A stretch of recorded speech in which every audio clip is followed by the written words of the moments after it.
des nuances de jaune, de noir ou de blanc. En Égypte, le désert manie une palette de couleurs inattendues pour celles et ceux qui osent s'y aventurer. À 400 km du Caire, à l'extrémité est du Sahara, le paysage ressemble à la carte postale d'une autre planète. Un désert comme nul autre. Il est blanc comme neige, avec ses curieuses sculptures de calcaire. Ça, c'est ce qu'on appelle la zone des champignons.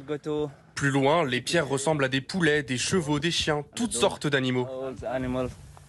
La visite de ce désert blanc se fait uniquement grâce à des guides locaux, comme Hussein Ziden. Ce matin, c'est à une Australienne qu'il fait découvrir ce singulier tableau. C'est irréel.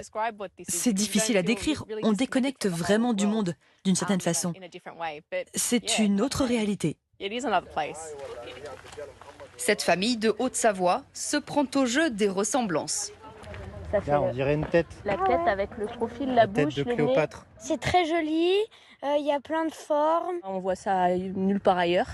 On sait que c'est le Sahara, mais c'est vrai que quand on pense au Sahara, on pense aux dunes, voilà, aux chameaux, aux dromadaires. Mais ça, franchement, un endroit comme ça, c'est lunaire, quoi. Il y a 50 millions d'années, le Sahara égyptien était sous l'océan. Avec la sécheresse, seul le calcaire est resté, donnant au site sa couleur immaculée. Aujourd'hui, des traces attestent encore de ce passé marin, comme le raconte ce bédouin. Là, on peut voir des fossiles de la mer. Celui-ci a une forme cylindrique, comme un corail. Là, c'est un coquillage. Il y en a beaucoup d'autres. Ça montre qu'il y avait la mer ici. L'émerveillement se poursuit jusqu'au coucher du soleil pour les visiteurs, comme cette jeune Suisse. Même les couleurs, ils te donnent une sensation de calme, voilà. C'est ce beige, ce blanche. Installation du bivouac pour passer la nuit dans le désert, à la manière des Bédouins. Cela coûte une centaine d'euros. Feu de camp, dîner. Au menu ce soir, du poulet et des légumes en sauce. Et vive ce moment, mon Dieu. Regardez là. Parfait. Quelle belle journée! Cette nuit, tout le monde dormira à la Belle Étoile. Une première pour Georgia. C'est trop beau. C'est trop beau de pouvoir apprécier les étoiles qu'on ne peut jamais voir. Lever du soleil pour les plus courageux. Avant de reprendre la route. Vers une autre surprise de la nature. Ce désert, noir. Il a la couleur du basalte, cette roche magmatique.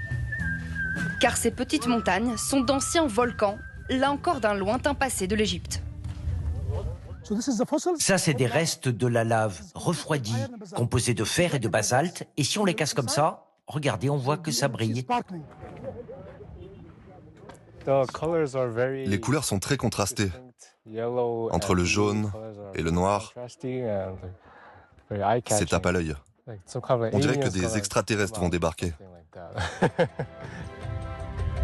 Mais ces déserts n'offrent pas seulement d'incroyables couleurs. Ils renferment aussi d'étonnants trésors. Mohamed Goma en connaît le chemin. Sous le sable, cette cavité est la grotte de Djara. Il y a des millions d'années, l'écoulement de l'eau a sculpté dans le calcaire ces imposantes stalactites. Cet endroit n'est pas très connu, sauf pour les enfants du pays. Mais il ne faut pas qu'il reste secret. Regardez, c'est tellement beau. Tout le monde devrait en profiter. Profitez aussi de paysages verdoyants.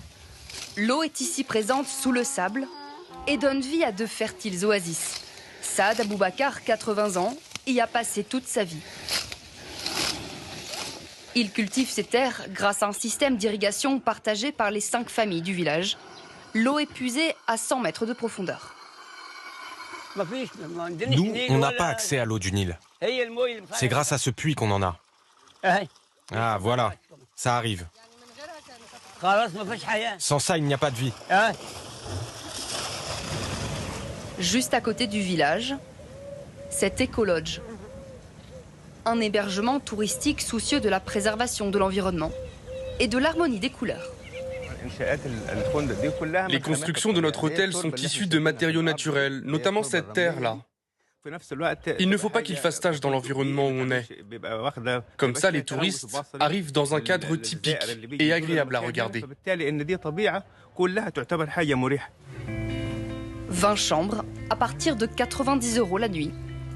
Et grâce à l'eau de cette oasis, un petit potager fournit même les légumes qui finissent dans les assiettes du restaurant de l'hôtel.